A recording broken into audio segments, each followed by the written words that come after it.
Cuffs are off, man. Get right. Too many left in these leagues, but I ain't gonna leave. I'ma get right. Get right. Down to the bottom and scratch it for all the. Hey everybody, Adam Rank here. What's up, everybody? It's Marcus Grant. This is AJ Dillon of the Green Bay Packers. I got to give a shout out to y'all at Get Right Fantasy. If you are not subscribed, what are you waiting for? Do you want to lose your league?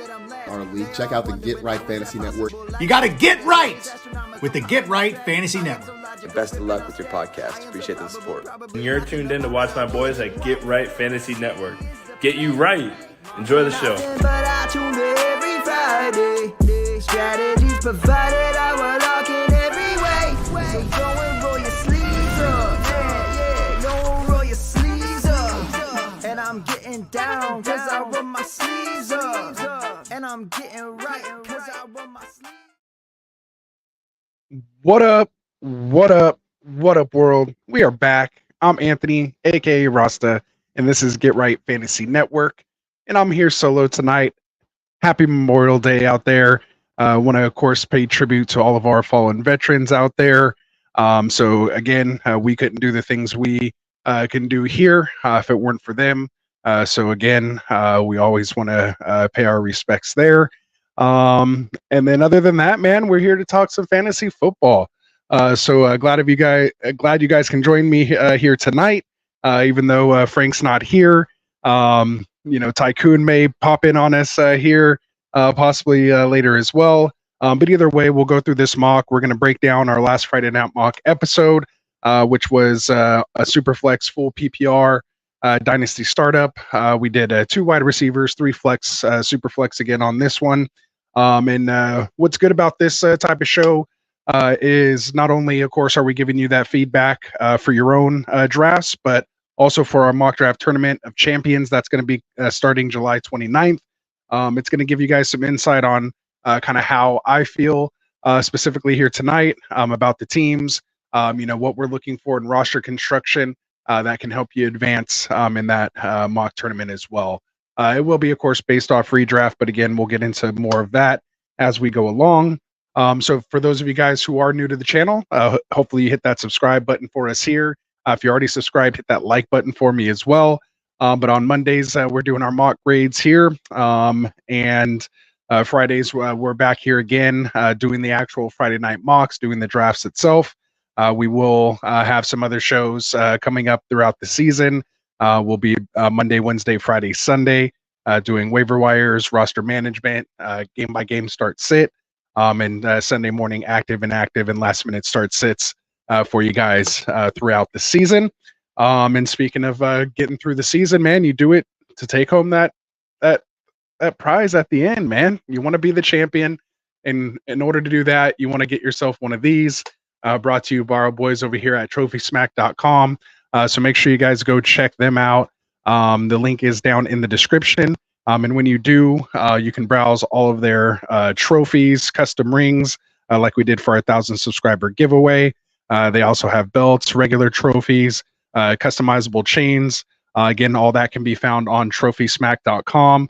So again, use that link down there when you check out. Use that promo code GetRight, and that will help support the channel. So yeah, other than that, man, let's get to it here. We got the roll stopping in here saying late night streams. You love it. Glad to be here, man. This is when we can do it. Once the kids go to sleep here. And, shout out to my son turning 18 yesterday. We got to go out to the poker room. So that was a lot of fun, man. Really enjoyed that. We got Dubs Win, Mr. Wilson in the house here saying, what's up? How's it going, Wilson? Glad for you to be here. So let's bring up this draft board and start going through this mock. So we brought the draft board up here. If you can't see it, we should be streaming on 1080p now. So if you hit the resolution on your phone or on your computer there, have it at the high res, you can zoom in and check out the draft board. But an easier way could just be going down in the description. Right at the very top, I have the link to that draft board. So feel free to click that link. Check it out. You can view the draft board yourself, cleaner on the Sleeper app. So that might be a little easier as you check out. Otherwise, let's get into breaking down these teams. So the first team here we're going to go through is Mr. Shaw Dog, drafted out of the 101. So you'll see his team here. We'll read it off to you. He started QB with Patrick Mahomes and Justin Herbert, followed by Antonio Brown and DJ Moore. So gets his 2 wide receivers in there. Again, it's 2 wide receiver, 2 running back, 1 tight end, 3 flex spots, full PPR, and of course that's super flex. He grabs for his running backs Josh Jacobs and DeAndre Swift here in the 6th. Goes young rookie with Ladd McConkey here in the 7th. Grabs his QB3 fairly early here and round 8, which is a nice spot. Gets Alvin Kamara, who I think was a good value, but of course he's going to be down here, here in the Dynasty startups. Gets a young running back behind him in Blake Corum, who might be a year or an injury away. There in Los Angeles, you get Jalen Polk here in the 11th, followed by Jacoby Myers in the 12th. Then he gets the stack with Aiden O'Connell here in the 13th, and then finishes up with tight end here in the 14th. Now, of course, in Dynasty, you're going to have more than just 14 rounds, but we try to just, kind of draft the start of the team here to see how we can, put it together. Most Dynasty drafts are going to be at least 20 plus rounds. So as far as Shaw Dog goes here, I think it is one of the top teams. I kind of have him, could finish anywhere from, 1 to 3. I think he's up there, of course, with the strong QB room.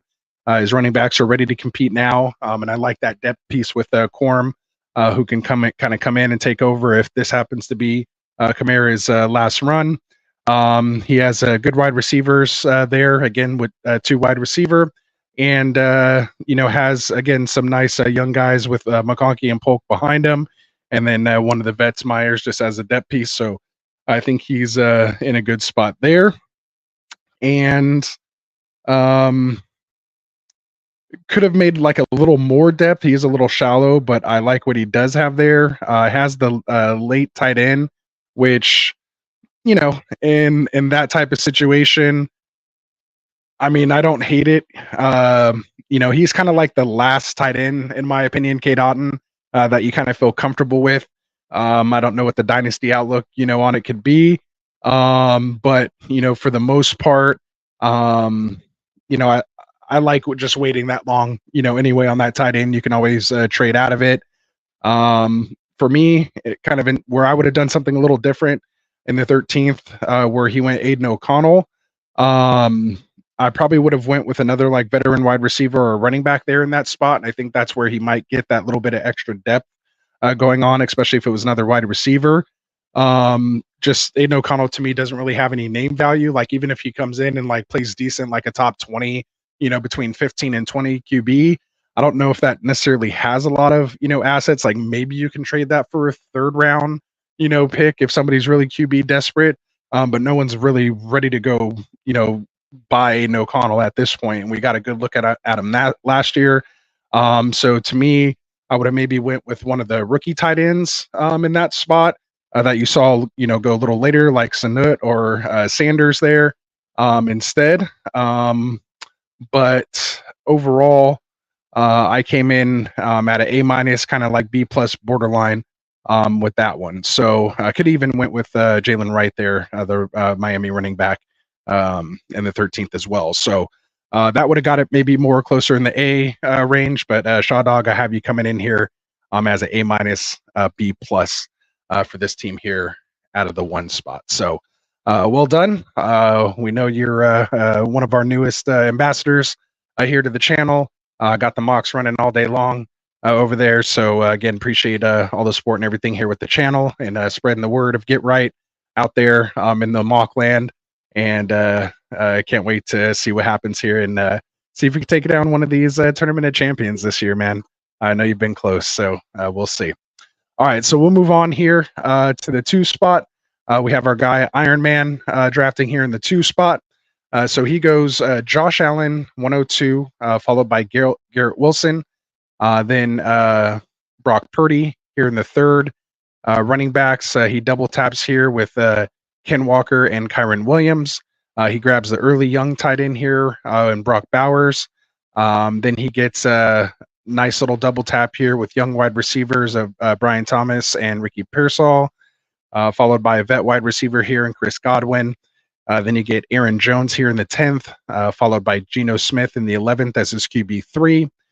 Then you get his QB5 and Cortland Sutton in the 12th, followed by his tight end 2 or tight end 1, however you look at it, with Dallas Goedert here in the 13th, and then gets a second-year guy in Marvin Mims down here in the 14th.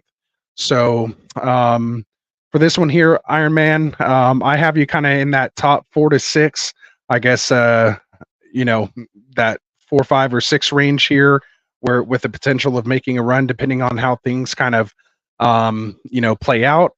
His QBs are definitely ready to compete now, and I like the fact that he has 3 good ones. Even with being older, it's like a perfect QB3 there to go with Allen, bona fide QB1, with a nice young quarterback there with hopefully some promise in Purdy.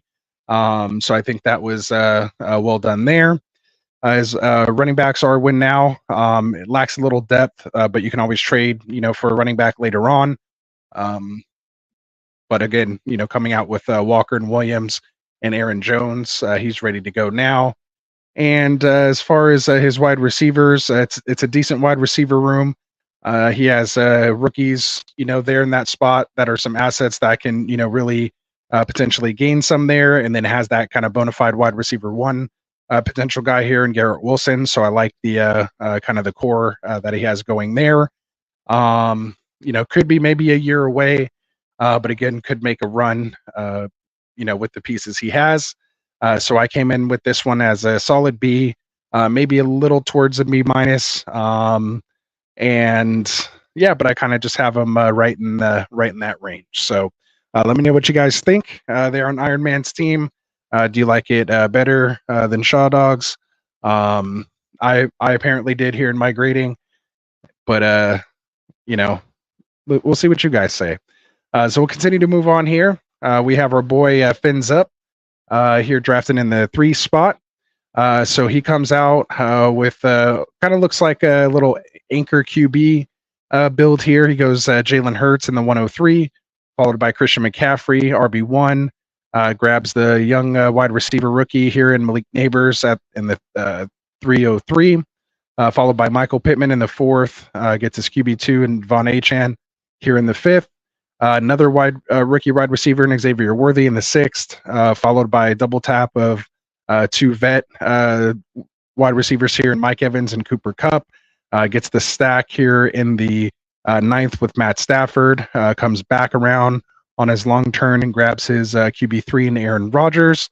And let's see, kind of prevents that stack from Iron Man there, who ended up going with Geno 2 picks later.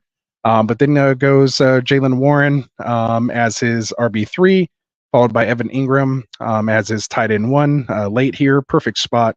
Nice pick. Really like that there. Followed by Jalen Wright here in the 13th. To kind of handcuff Devon Achan there. So that was well done as well. And then just grabs another vet wide receiver depth piece here, and DeAndre Hopkins in the 14th. So Fins Up, I think he's definitely, obviously, with those older wide receivers, ready to win now.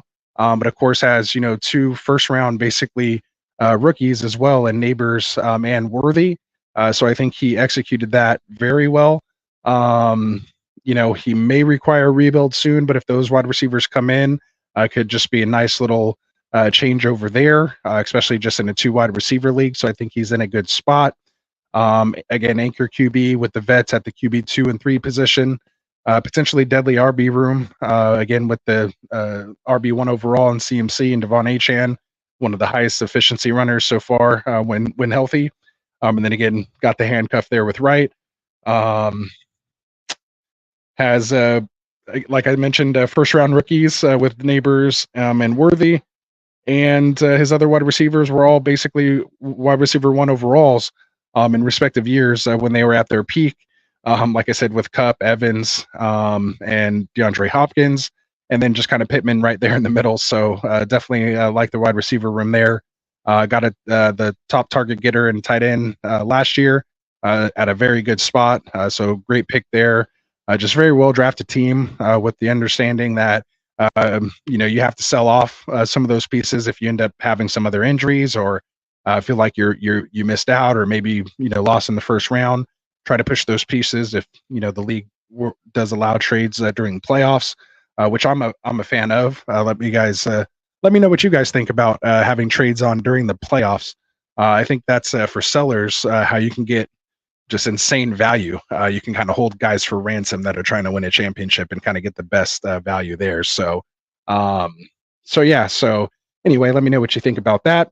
But yeah, otherwise, I don't recommend selling off like future picks. You just kind of want to let it happen. If anything, you want to be gathering those picks if things, don't quite, work out there. So fins up, well done. One of my favorite teams here.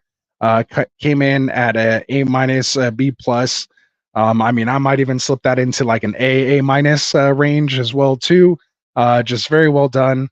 Again, some people may not like the older wide receivers there, but I think the specific ones you have are still producers and hold some of that name value. If they get off to a good start, you can definitely turn them in, for some depth later, or just ride them to the wheels fall off with, the young guys you have coming in after him. You still have a couple years. I feel obviously Evans just signed that 3-year deal. Cup was just kind of banged up early last year, so we'll see. We'll see what happens. So well done. Let's see. We have a couple questions here in the chat. We have the roll saying he traded A-Rich in the 108 for the 101, and then traded AJ Brown in the 301 for DK in the 108, and then traded the 108 in Hollywood for Olave. So basically, he ended up with the 101 and he got Caleb, and the 108 ended up being Penix, but you traded that and Hollywood away for Olave. So basically, you traded A-Rich, AJ Brown, and the 301 for DK, Olave, and Caleb Williams, if I'm reading that right. I like getting out from under Hollywood, but obviously with Mahomes, we don't know what could potentially happen there. I'm one of the DK fans, so I may like this a little more than the others. And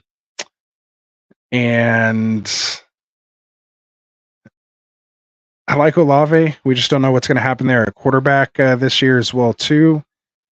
And A-Rich, you never know what's going to happen, but I think, Caleb Williams could potentially be maybe not hit the peaks he can, but get similar peaks with a lot longer sustainability if he does work out there in Chicago. So I think it's fairly even. That's so tough. A-Rich and AJ Brown, and if you would have been able to keep that 108, you'd still have Hollywood and whoever you get at 108, which maybe have been, Xavier Worthy, or maybe Brian Thomas, Lad McConkey. So there could have been some potential guys there, maybe even Brooks. You could have got him there, Jalen Brooks. So I don't know. It's like right on the fence. I think it was fairly even. But if you're happy with what you got and you got the guys you wanted, that's most important, man. Play with who you think and who you want. That's the most important thing. Forget what any trade calculator or anything else says. As long as you feel it was a good trade and you got the pieces you want, then good job. You never know how the other stuff's going to work out. So well done. He says, you ever think DK is going to get back to his wide receiver 7 finish? I think at full PPR, he finished, I think, wide receiver 5, I think was the highest he finished maybe one year, but you're probably right. I don't know if he ever will. I'm still like a believer, but he is getting older. He hasn't quite gotten there yet. He does have JSN coming in. Maybe when maybe we always thought once Lockett maybe started taking a back seat, he would pick up. What I do like about DK's is he's always like top 5 in end zone targets. You want that, which gives you that path to a top 5. Yeah, and it was top 7 his sophomore year. And then he's been 14, 16, and then last year 21 overall. So, averages 8. You could basically bank on 8 touchdowns a year is basic. What he's been averaging. 7, 10, 12, 6, and 8. So basically averages out to 8. You're going to get 1,000 yards. You're going to get 8 touchdowns, depending on where that falls for the wide receivers that year. Again, I just feel like you know what you're going to get. He's going to win you a week or two when he goes off. There's going to be, 1 or 2 of those out of 14. Otherwise, just the weeks he scores, he's going to do good. And then the weeks he doesn't score, it might be a little rougher. He's going to give you between those, 11 to, 12 points. I mean, he was just super consistent last year. 12, 10, 12, 12, 12, 13, 13, 13, 12. Then I think he had like that big 30 point week, like when he went off against Dallas, I believe. And yeah, I mean, that's DK for you. So I don't know, man. I like him. I think it was decent, but we'll go ahead and move on as I start rambling here. That's what happens when I'm just here by myself, guys. I don't have anyone to bounce these ideas off of, but it's all good. I like having the mic to myself, so to speak. So let's get on to it, man. Hopefully, guys, if you're new here, hit that subscribe button for us. I promise we're better when all of us are here breaking this stuff down. But yeah, I think we only need 1 subscriber, man, to hit 1.1 thousand. So again, we appreciate all you guys there. Hit that like button for us. Help us get it out in the algorithm, get into new people's feeds so they could come in and be part of this Get Right community. So we'll continue on here with our mock draft grades. We'll move on here to Team 4, which was our boy Ron Swanson. Again, we're grading a Superflex Full PPR 2 wide receiver, 3 flex Dynasty startup. Just the first 14 rounds to see how the core of these teams start to go together. So Ron Swanson here out of the 4 spot goes with CJ Stroud, followed with his QB2 in Kyler Murray. Then he hits 3 wide receivers in a row, Chris Olave, Zay Flowers, and Jordan Addison. Then gets his QB3 here in the 6 in Will Levis. Careful if you Google Will Levis right now or on Twitter. You have Jaden Reed coming in here in round 7, followed by Jahan Dotson, who I hope can make a comeback here, man. So big on him last year. He flopped in his sophomore year. Hopefully he can hit that 3rd-year breakout. We get TJ Hawkinson here still off the board at 9, coming off that late ACL, I think week 15. So pretty much this year's done. But he is only 26 years old. So, again, this is a dynasty startup. So you just kind of lock him in now because if he wasn't hurt, he'd be going, up here probably in the, 4th or 5th, in between, or maybe possibly down here between the 5th and the 7th. Somewhere there at least. So getting him here in the 9th is not bad. Followed by Judy and Josh Downs. Gets his tight end 2 and Pat Fairmouth, followed by Nick Chubb coming off that horrendous knee, suffered like in week 2 or whatever it was, or week 1 even, real early last year. And then Kendre Miller down here in round 14 as there's only 2 running backs off the board here. So let's see what we have in store here. So I have Ron Swanson. I don't have him as a contender. Kind of have him as a bottom 6 team, which, could be done, on purpose. This could be one of those first-year struggles. Try to get himself some high draft capital, maybe sell off some of the pieces he does have now, some of the older players to just get some of that depth going or get some of those picks going so that he can get this team into a position to compete.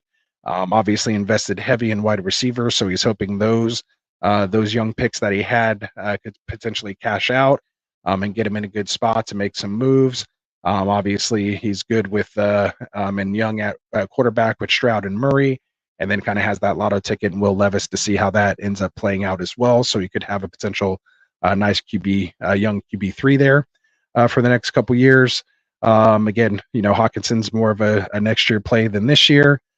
So, with the right, moves here with this team, and of course, a little more, obviously several more rounds, he could be a few trades away from being a really nice contender in the next couple years. But for this year, it's not quite there.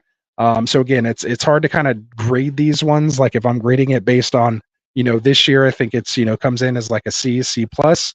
But for the most part, again, this is kind of how you play Dynasty. At least one or two teams kind of do this. They go with that first year struggle. So in that case, I think he did it well by just holding off and not drafting any running backs if he wasn't getting, any good value, or if he already decided that he's not competing this year.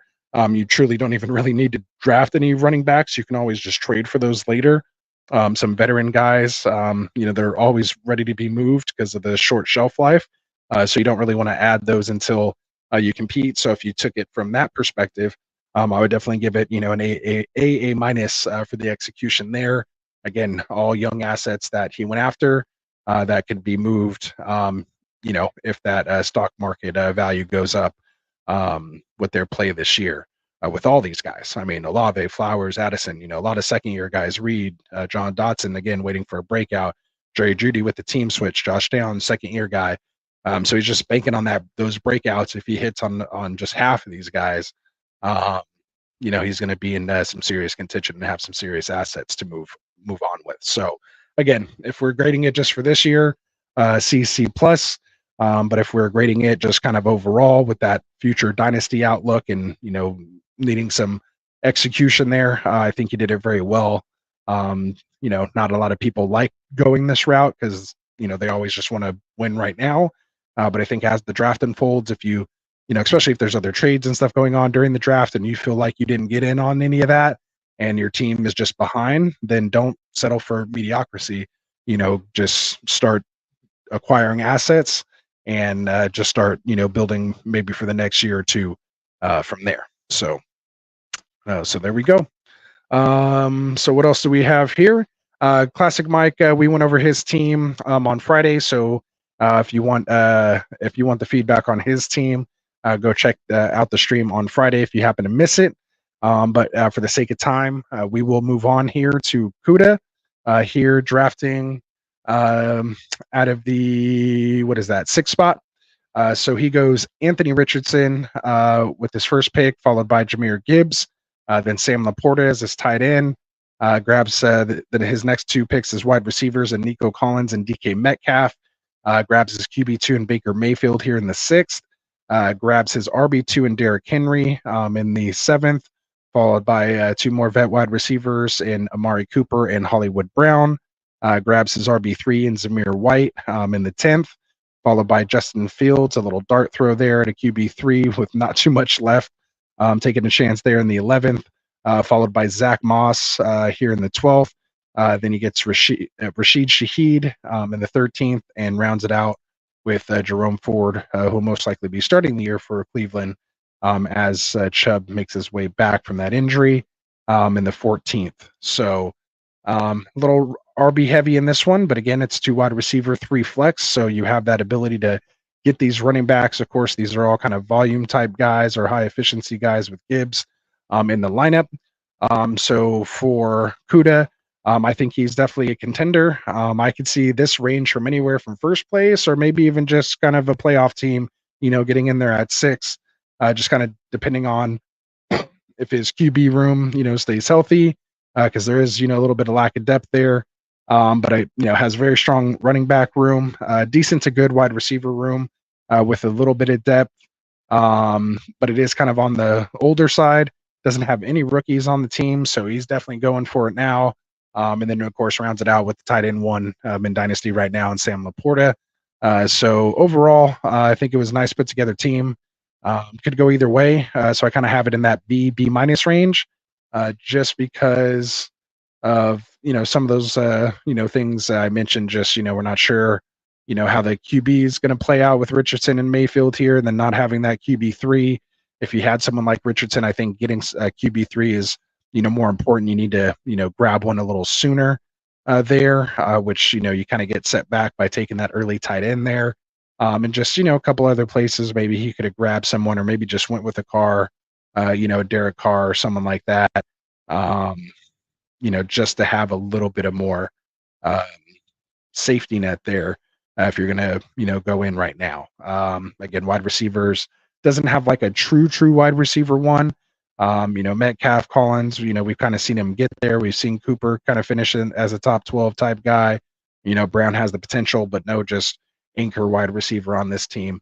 So that's what keeps it kind of down in that B, what I say, B plus, B minus type range. So somewhere in there as a B, Kuda.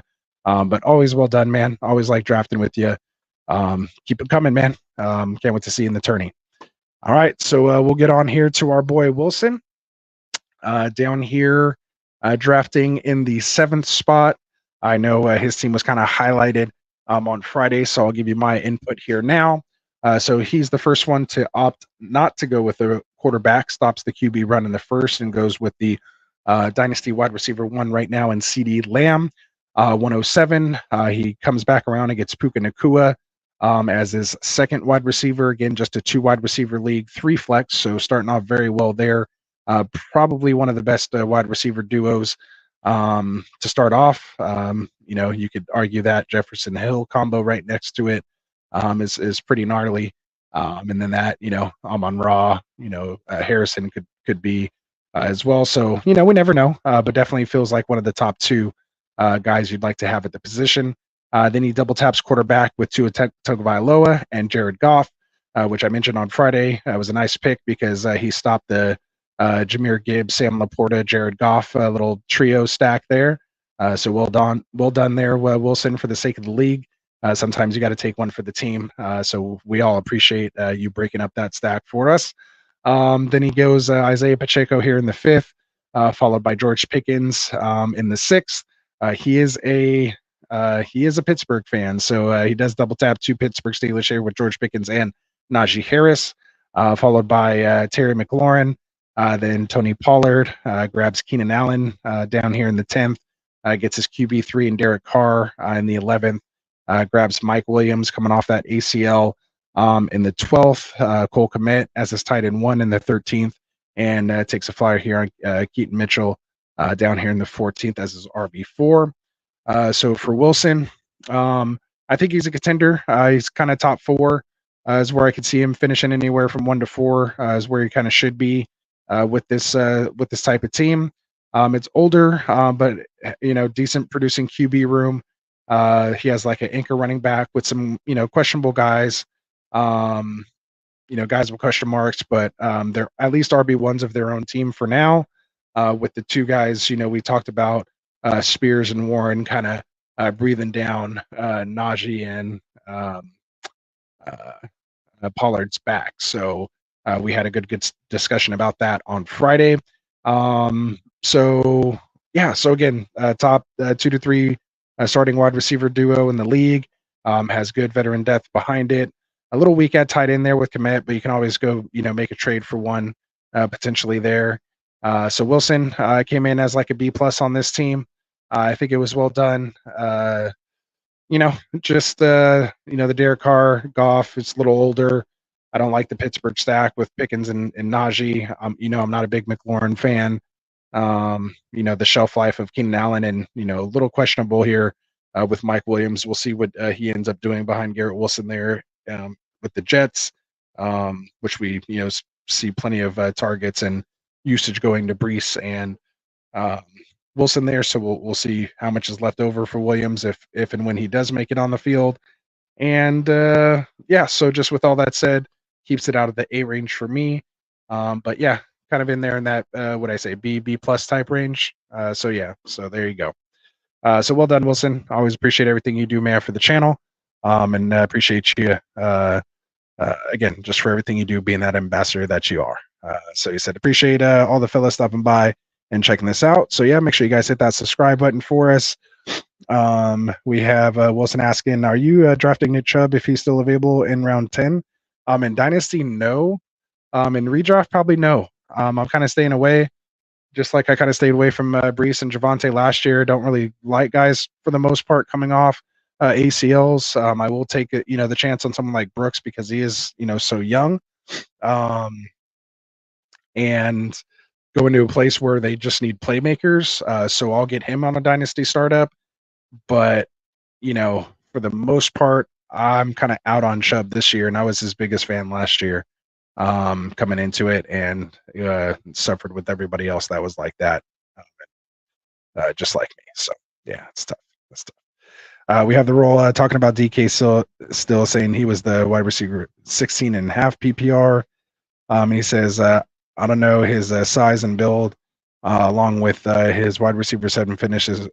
I kind of like him at his current wide receiver 24 value. So yeah, I mean, he's always finishing as a wide receiver 2. So if you just have the expectations of wide receiver 2 with the potential top 12 finish, then as long as you're drafting him according to that, then that's what it is. If you're drafting him to be a top 5 guy, that's just unrealistic.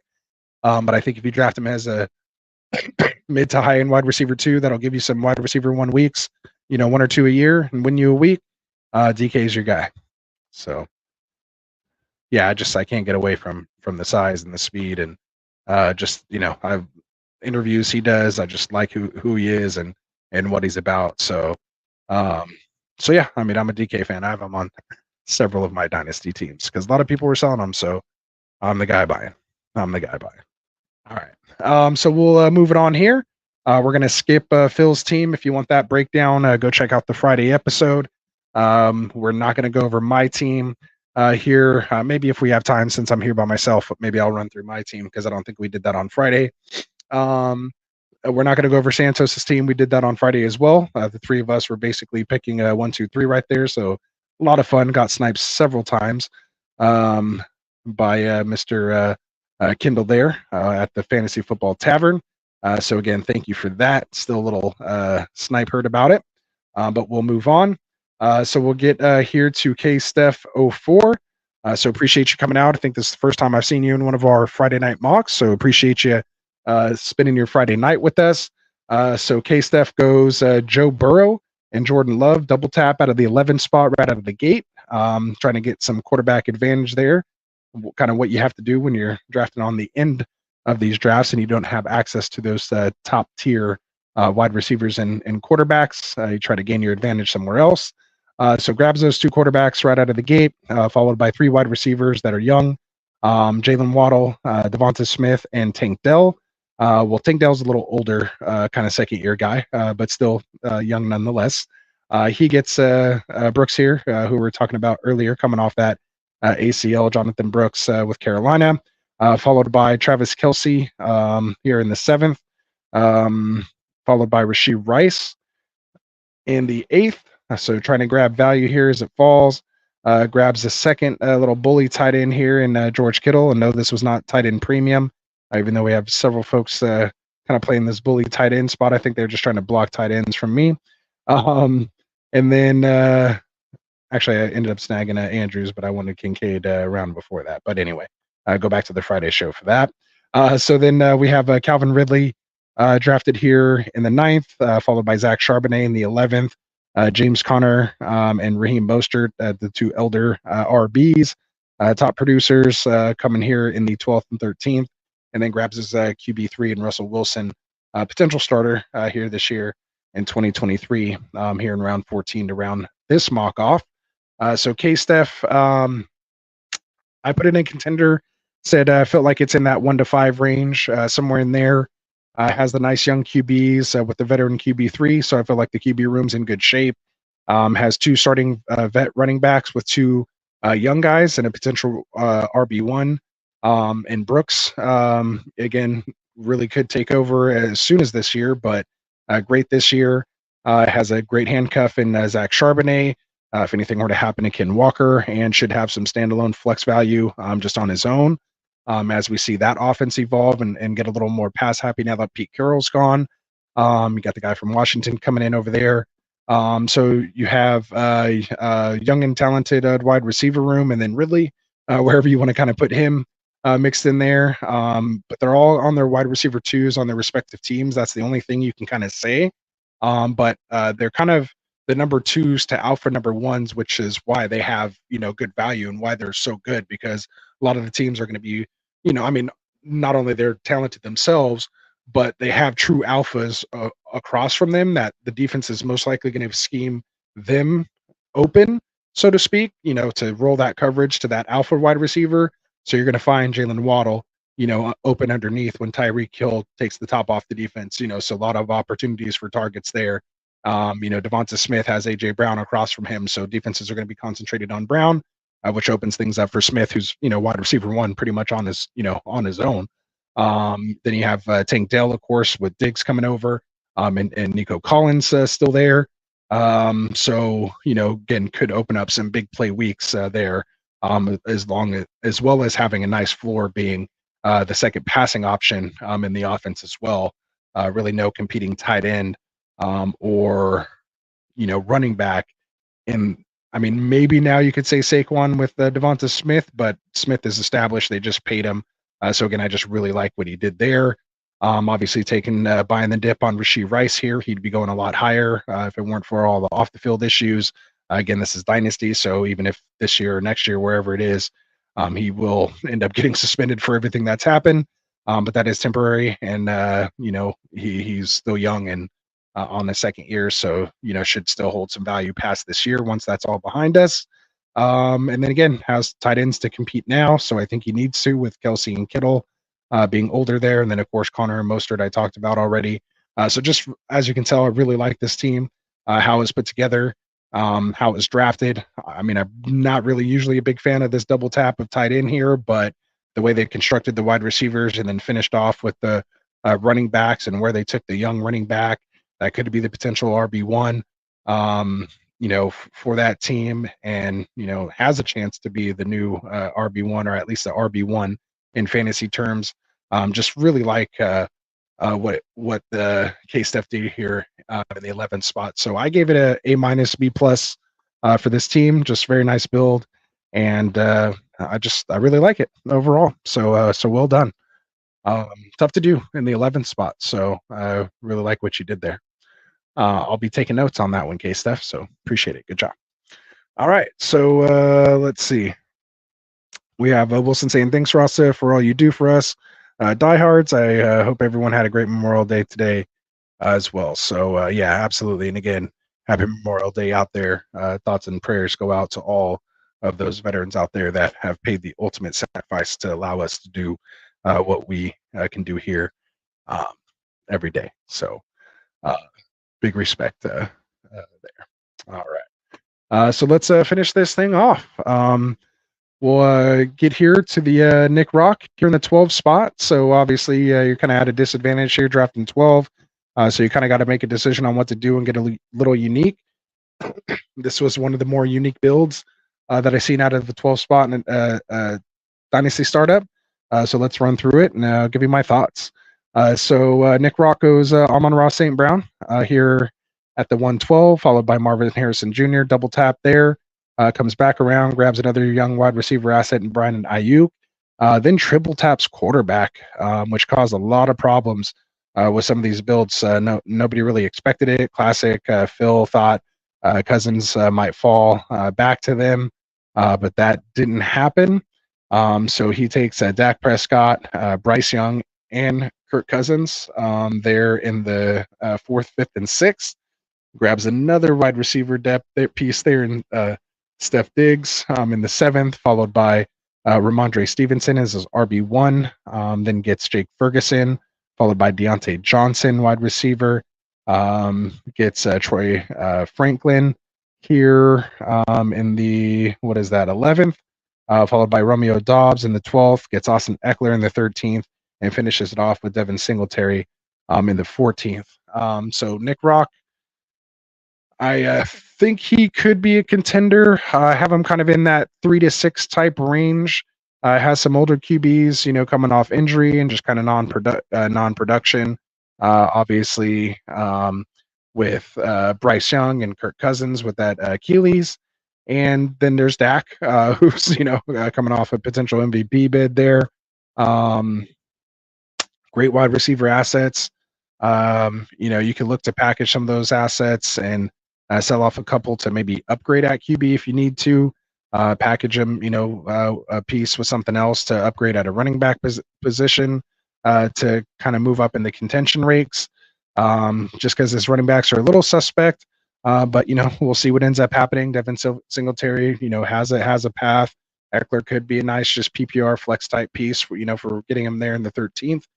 Could have a good role there. Ramondre Stevenson could make that leap and be a true RB1 this year. So the path is there for it. So I like what he did there. So we'll see what happens. His tight end is okay.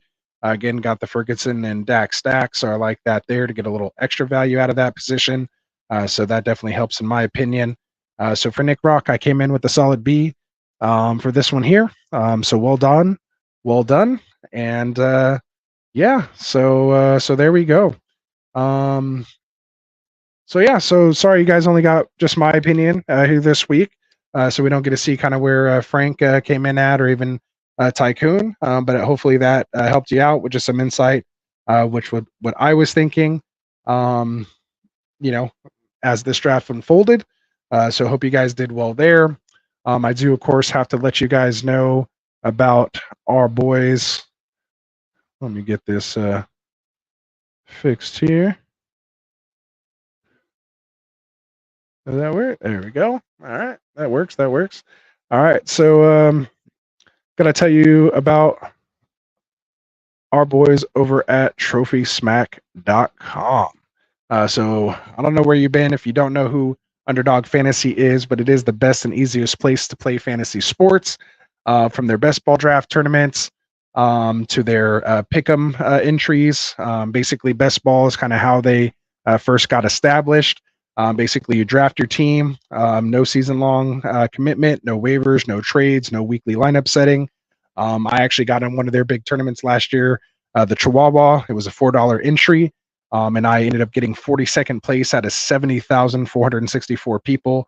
So I turned my $4 into almost $400 there, so that was nice, and only 41 away from winning that big first place prize. Of course, they have their Best Ball Mania 5, which is that $25 entry for your chance to win $1.5 million. That will go to first place. Like I mentioned, they do have their pick'em contest where you just pick higher or lower on player stats like total yards or touchdowns. They even have defensive guys, sacks, picks, tackles that you just pick higher or lower. So go visit underdogfantasy.com or download the fastest growing fantasy app from your app store now. And when you sign up, use that promo code GETRIGHT because when you do, not only will you get a 50% deposit match up to $250 in bonus cash, you'll also be able to claim a special pick'em, which is going to be like plus or minus, a half a yard or plus or minus a half a point, just depending on when you do sign up. When you're watching this, whatever sport or venue is on, you will get almost a very easy selection on your higher or lower when you go for that. So make sure you go download that app now. Use that promo code GETRIGHT and let me know. We'll jump in a draft right now. So may not like right now, but once you go, make your deposit and let me know, and we'll jump in a draft together. All right. So we got that out of the way. So we're gonna finish up a little early here tonight. I want to thank you guys all here for coming. We will be back on Friday for another Friday Night Mocks episode. I believe this will be the last Dynasty startup mock. So if you want to get any more startup mocks in under your belt, maybe if you have one coming up this weekend, jump in on our mock on Friday. I will be posting. I usually drop the posting on Wednesday or Thursdays, so check the Get Right Sleeper app or have the notification turned on here for the YouTube. So when I do drop the video, you can just go down into the description and hit the link to view the draft board and claim your spot. They do fill fairly quickly. I try to send some invites out to people that maybe didn't get in the week before, that reached out to me if they missed it and wanted to get in. Otherwise, people are just jumping in and they're filling up quick. So make sure you guys hit that like and subscribe button for us here on the channel as we continue to grow, hopefully up and onwards past this 1.1 thousand subscribers, man. Really appreciate that. And I hope you like what we're doing here, man, trying to bring you some different takes here as well. On Get Right Fantasy, we have our newest additions here to the channel. We have our boys, Kendall and Phil, who joined me last Friday. You have Kendall Vanderbilt with the Fantasy Football Tavern. If you're looking to enjoy some hot takes and cold beers, be sure to tune in to Kendall with the Fantasy Football Tavern here on Get Right Fantasy Network. Of course, he'll be doing a lot of mock drafts. He goes over, a lot of trades, things like that. Really loves diving in, draft strategy, does a ton of research on ADP and things like that. So great expert that we were able to bring in here. Just goes hand in hand with what we do here with our mock drafts and getting you prepared for your guys' upcoming drafts. So he'll be continuing to do that. And then we have our boy Phil Ruskin over here with the Extra Point. He likes to say everyone likes scoring touchdowns, but you got to come out and kick that extra point. So make sure you turn in to Phil Ruskin live on Thursdays. He'll be dropping his first episode this Thursday live. So you'll be able to ask your questions and get your answers. And so make sure you guys come check out our boys here on Get Right Fantasy Network. So again, happy Memorial Day to everybody out there. Hopefully enjoyed the time off, enjoying it with family. Again, appreciating what we get to do here. For all of us here at Get Right, we wish all you guys that happy Memorial Day. We'll be back here on Friday. So for Dustin, for Frank, for my boy Classic Mike, for Tycoon, for the other guys over here on the Get Right Fantasy Network, man, we appreciate it. I guess I got to cue this thing up myself so I can get out of here. So other than that, man, again, appreciate everything you guys do. Have a good one. Be safe, and we'll see you back here on Friday. Wanted to write fantasy is the play. Marking nothing, but I tune in every Friday. Strategies provided.